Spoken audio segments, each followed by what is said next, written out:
ఈరోజు ప్రధానంగా Bahujan Samaj party west Rayalaseema zonal సమావేశానికి ముఖ్య అతిథులుగా అతర్ సింగ్ రావు గారు ఎక్స్ఎమ్మెల్సీ ఆంధ్రప్రదేశ్ ఇన్ఛార్జ్, అదేవిధంగా సురేష్ ఆర్య గారు, బాలన్న గారు రాష్ట్ర కోఆర్డినేటర్, జోన్ ఇన్ఛార్జ్ మల్లికల్ గారు, చంద్రను నారాజ్ గారు ఇన్ఛార్జీలు మరియు సీనియర్ నాయకులంతా కూడా ఈరోజు ఈ సమావేశానికి రావడం జరిగింది. ప్రధానంగా ఈరోజు ఏంటంటే బహుజన్ సమాజ్ పార్టీకి సంబంధించిన ఈ జోన్ వెస్ట్ జోన్లో ఉన్నటువంటి అన్ని అసెంబ్లీలు రివ్యూ చేయడం జరిగింది.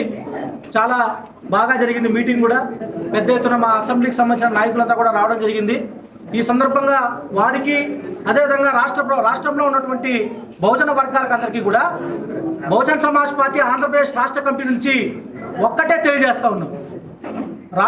మీరు అడిగినట్టుగానే రాబోయే స్థానిక సంస్థల ఎన్నికలు సిద్ధం కావడమే కాదు, ఈ ఆంధ్రప్రదేశ్ రాష్ట్రంలో జరుగుతున్నటువంటి ఈ రెండు పార్టీలు చేస్తున్నటువంటి డ్రామాలు ఏవైతే ఉన్నాయో, ఒకరిని తిట్టించి ఒకరి మీద కేసులు పెట్టడం, ఒకరిని మాట్లాడించి ఇంకో రకంగా వెనకుండి నడిపించడం, ఇలాంటి కార్యక్రమాలు ఏవైతే జరుగుతూ ఉన్నాయో దీని పట్ల బహుజన కులాలు బహుజన నాయకులు చాలా అప్రమత్తంగా ఉన్నారని చెప్పి బహుజన సమాజ్ పార్టీ శ్రేణులకి ఈ రాష్ట్రంలో ఉన్నటువంటి బహుజన వర్గాలకందరికీ కూడా పిలుపునిస్తా ఉన్నాం, తెలియజేస్తా ఉన్నాం.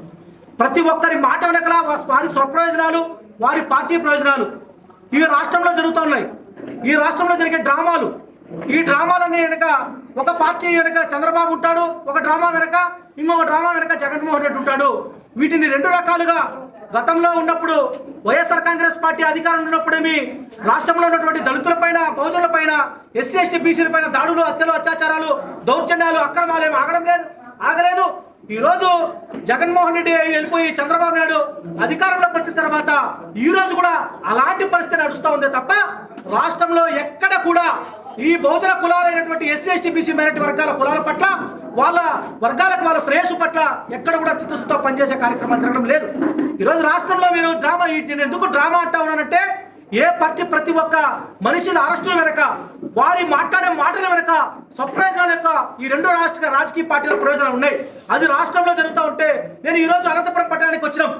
2 రోజుల ముందుగా మా నాయకులకు నేను ఫోన్ చేసిన, ఇక్కడ ఏంటి అనంతపురంలో పరిస్థితులు కానీ రాయలసీమ జోన్లో పరిస్థితులు ఏంటి అంటే ఇక్కడ ఒక డ్రామా నడుస్తూ ఉంది. ఈరోజు ఇక్కడ ఒక డ్రామా నడుస్తూ ఉంది.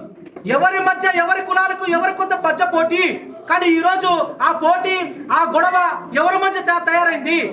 టీడీపీ వైసీపీ మధ్య పోటీ, టీడీపీ వైసీపీకి పోటీలు, కమ్మారెడ్లకు పోటీలు అయితే ఈరోజు మన బహుజన కులాలను ఒకటి తీసుకొని వచ్చి వాళ్ళు పబ్బం కడుకునే పరిస్థితి కనపడతా ఉంది. ఇట్లాంటి విషయాల పట్ల, ఈ రాష్ట్రంలో జరిగే విషయాల పట్ల కానీ, ఈరోజు అనంతపురం పట్టణంలో జరిగేటువంటి డ్రామాల పట్ల కానీ మన ప్రజలు అప్రమత్తంగా ఉండాలి. మీరు భావోద్వేగాలకో లేకపోతే అక్కడ జరిగే సినారియోలకో మీరు ఫీల్ అవ్వద్దు. మన ప్రయోజనాలు ఏంటి మనం ఆలోచన చేసుకోవాలి. మనం ఎక్కడున్నాం, మన ప్రయోజనాలు ఏంటి, ఈ రోజు ఎందుకు మనకి ఈ పరిస్థితులు వచ్చాయి, ఈ రెండు రాజకీయ పార్టీలు మాత్రమే ఎందుకు ఈ విధంగా నడుస్తూ ఉన్నాయి, ఈ రెండు రాజకీయ పార్టీలు, ఈ రెండు కులాల వెనకాల ఎందుకు మనం నడవాలి, మనం ఇన్ని సంవత్సరాలుగా స్వతంత్రం సిద్ధించి 70 సంవత్సరాలు గడుస్తున్నప్పటికీ కూడా నేటికే మనం ఈ రోజు అనిపిస్తున్నటువంటి సర్వ సమస్యలకు ఈ పార్టీలు, ఈ కులాలు మాత్రమే కారణం కాదా అని మనం ఆలోచన చేయాలి.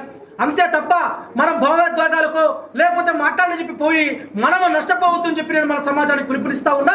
కాబట్టి బహుజన కులాలు, బహుజన సమాజ్ పార్టీ నాయకులు విజ్ఞతతో మన సమాజం, మన మహనీయుల యొక్క పోరాటాన్ని కానీ మన పార్టీ బలోపేతం దృష్ట్యా ఈరోజు రాష్ట్రంలో ఇందాక మీరు అడిగినటువంటి ప్రశ్న కూడా మన నాగరాజ్ గారు అయితేనేమి, నాగభూషణ్ గారు అయితేనేమి, నాగరాజ్ గారు అయితేనేమి, నాయకులు గోవింద్ గారు వారి అసెంబ్లీల్లో, ప్రతి జిల్లాలో ఉన్నటువంటి అన్ని జిల్లాల్లో వాళ్ళ అసెంబ్లీలో ఎట్టి పరిస్థితుల్లోనూ ప్రజా సమస్యల పట్ల, నిజమైన సమస్యల పట్ల పార్టీ నాయకత్వం ఎప్పుడు కూడా ముందుంటుంది, వాళ్ళ కోసం పోరాటం చేస్తుంది. ప్రజలు కూడా విజ్ఞతతో ఆలోచించి మన శ్రేయస్సు, మన సమాజం, మన బిడ్డల భవిష్యత్తు ఎక్కడ ఉంది అని చెప్పి ఆలోచన చేసి మీరందరూ కూడా బహుజన సమాజ్ పార్టీ వైపు అడుగులు వేయాలని చెప్పి కోరుతా ఉన్నాం.